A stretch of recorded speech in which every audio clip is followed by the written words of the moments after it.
Canada में वरिष्ठ भारतीय राजनयिक रहे संजय वर्मा ने कनाडा पर जमकर निशाना साधा है।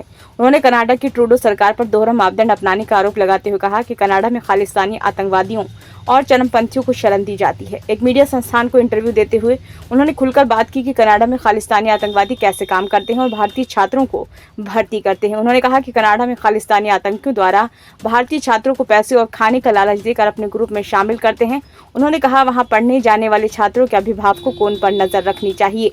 उन्होंने कहा कि कनाडा में 2023 की जनसंख्या के मुताबिक कुल 3,19,000 भारतीय हैं। इनमें से अधिकतर छात्र हैं। इनको इस वक्त खालिस्तानी आतंकियों और चरमपंथियों से बड़ा खतरा है।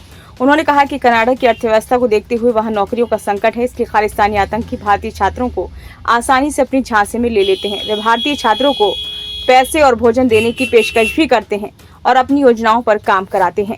उन्होंने कहा कि कुछ छात्रों से कनाडा में भारतीय दूतावास के बाहर विरोध प्रदर्शन कराया जाता है, उनसे भारत विरोधी नारे लगवाए जाते हैं और ध्वज का अपमान कराकर फोटो और वीडियो बना लिए जाते हैं।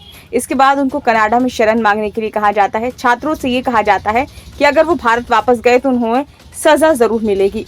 उन्होंने अभिभावकों से कहा कि वे अपने बच्चों से बात करते रहें। इस समय कनाडा में भारतीय छात्रों पर विभिन्न नकारात्मक प्रभाव पड़ रहे हैं जो उनको गलत दिशा में धकेल रहे हैं।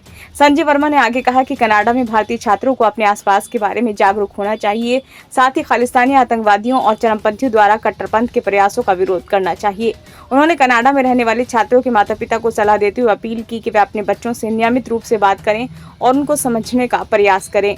बता दें कि जस्टिन ट्रूडो सरकार के इस फैसले से बड़ा कूटनीतिक विवाद भी पैदा हुआ था, जिसके बाद भारत ने अपने वरिष्ठ राजनयिकों को वापस बुला लिया, जिनमें राजदूत संजय वर्मा भी शामिल थे।